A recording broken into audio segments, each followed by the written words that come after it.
But what is your desire for your future in this league, and if teams do call about trading for you? Yeah, I think this year is just awesome for me to be around these guys and the coaches, players, everybody. It was just so fun to get, as I say, the train back on the tracks, and that's what I wanted to do. So put a lot of good film out there. In a way, I had 2 seasons in one. I had a season as a starter, kind of, and a season as a backup. So it was really good for me.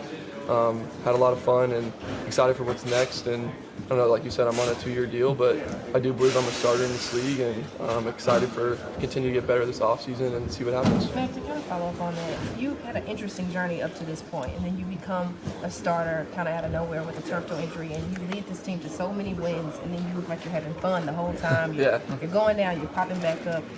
Now that you have time to reflect on it, how much fun did you have this season, number one? But then two, did it change the perspective of yourself, within yourself, of the football player you can be in this league? No, that's a great question. And I think when I signed here and talking to Kyle, that was part of the goal, was to just get back on track, have fun, get around winners again. And I feel like that's helped me so much, and love everybody here. And it was exciting this year. I felt like every time I came into work, it wasn't work. It was we're having fun in the quarterback room and the offensive meetings on the practice field. And then that just carried over to the games. And for me to have back-to-back years where I played 8 games was awesome for me. I feel like that's just, as a backup, sometimes you don't know when your time's going to be. So really excited for that opportunity that I had. And I feel like there wasn't a lot of drop-off, and the guys had a lot of fun when we were out there. And that's something that the standard that Brock set since he's been here. And for me to learn from him and Kyle and Mick and Clay, I mean, the list goes on. So really just got a PhD in football this year, and I want to keep getting better.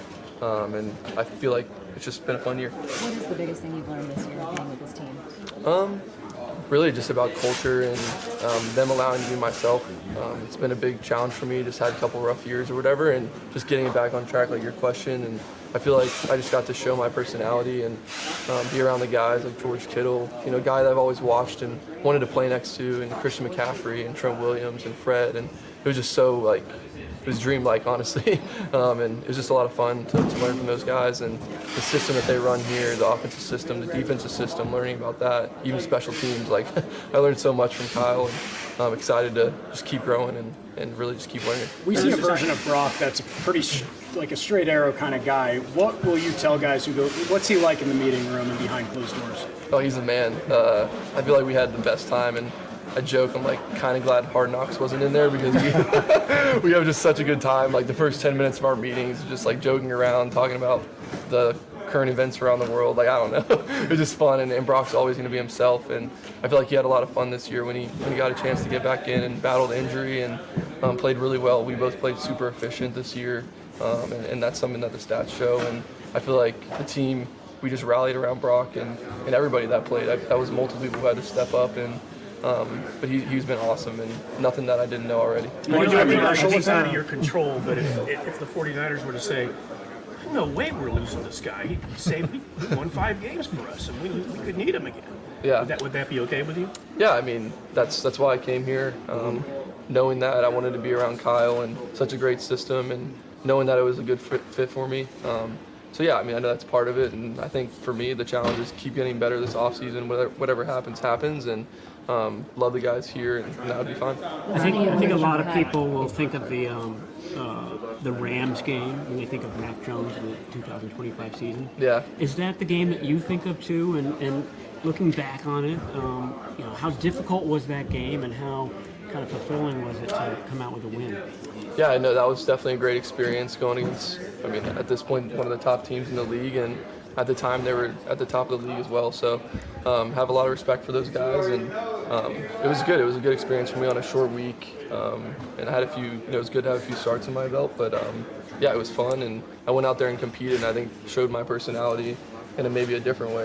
I'm going to go out there and let it rip and get up from hits and celebrate with my teammates and try and score touchdowns. So that's my job, and as a backup, when I was in, that's what I did. So that's all you can ask. Mac, you played a year with Stidham in New England. Yeah. What was he like? And just obviously, a big stage now he's going to be throwing on. How do you think he'll handle it? Yeah. No, I texted him, and he got back to me pretty quick. So we got a great relationship, and when I was a rookie, he was kind of there as one of the backups, and did a great job helping me get ready for games, and just a great guy, great teammate, and it'll be really interesting. He's going back against the Patriots and stuff, so good for him, and I'm excited to watch it. And he's been working for this moment, so I'm excited for him. What's the biggest thing that surprised you about Kyle Shanahan?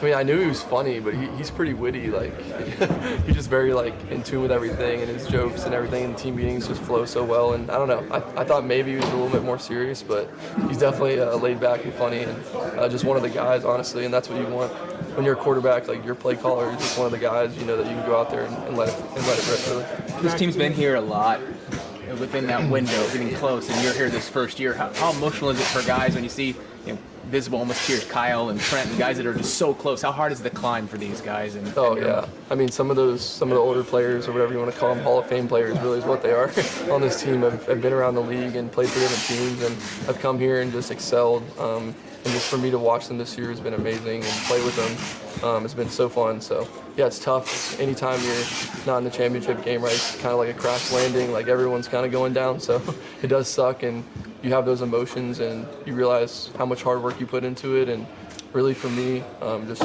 taking the moment to be with the guys and keep hanging out. I feel like this year I just hang out with everybody on the team. Like, when you just walk around the corner, you're so excited to see who that person is, because it could be a defensive guy, but you're super close with them, or it could be Trent Williams, and you're having a great conversation. So I don't know, I just feel like that was interesting about our team, and that's what makes it hard. You're not going to have those moments for the rest of this year, but it also is not the end, and a lot of us in here have bright futures. Matt, you mentioned a couple tough years, and people, just fans in general, don't have patience with quarterbacks, and you were kind of written off, and you're a bust, and all this. Thank you. Yeah. Is that your quotes or somebody else? Probably both. This is what I heard in the street, man. No, you're good. I'm just kidding. But I mean, I'm sure you're human, and you have some doubts, but not that you're saying I'm a bust and I suck, right? But I mean, at what point no, I know what you're saying. Did it take, was it okay, OTAs, I'm in a good system, I'm good, I'm going to be okay? Or did it actually take playing in games for you to reestablish that confidence? No, I appreciate that question. And yeah, I think about it a lot, because when I came in, to be honest, I played pretty well as a rookie and had flashes the next couple of years, and was in different circumstances. And I worked on a lot of things that I felt like I could get better at. And I feel like this year kind of showed a little bit. So just all the work I've been putting in, and really just believing in myself, and some of that has to do with the guys in here.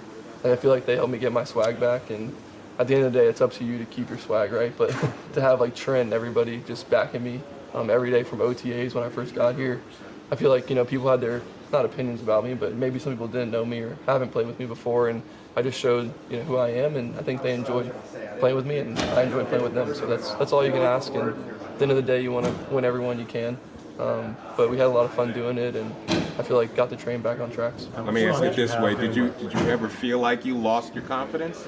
Not really. I think honestly, it's all circumstantial, and it's ebbs and flows in this game. So it's not going to be perfect, but you just have to have the confidence that you can get it back, and that's how sports are. That's why it's such a good teacher in life and everything. You're going to get knocked down, but you got to get back up. So, but yeah, this year definitely helped, just being around like-minded guys and coaches that have been through a lot themselves, and play with the swag and play with energy and be themselves. So it helped this year to be here, and that's just one of the examples. On a scale of 1 to 10, how much fun did you have doing the boombox walkout? Great question. Probably 10. I felt like that was cool. I felt like I actually saw that, being growing up in the league and stuff. I'm like, all right, this is kind of cool, watching Debo and everybody go out there, and then to be a part of it was cool. And I'm not gonna say I was invited, but kind of invited to the front. So I was but then I starting games, and I'm like, all right, maybe I should creep to the back a little bit here and lock in. But that's not my personality. That's the old me, and I wanted to be at the front, and they wanted me to be there, and it was so fun to just dance and have fun with KB and all those guys KB, a guy that I've played with, for the past couple of years, and it was just fun. I think it just shows the culture and the swag that we play with. If this is it for you as a 49er, do you want to team back up with Brock in one of his 20 commercials? Yeah, I mean, he does a great job on those, and I'm not a huge commercial guy, but maybe I'll tap into it a little bit and see if I get in with him on one of them, but we'll see.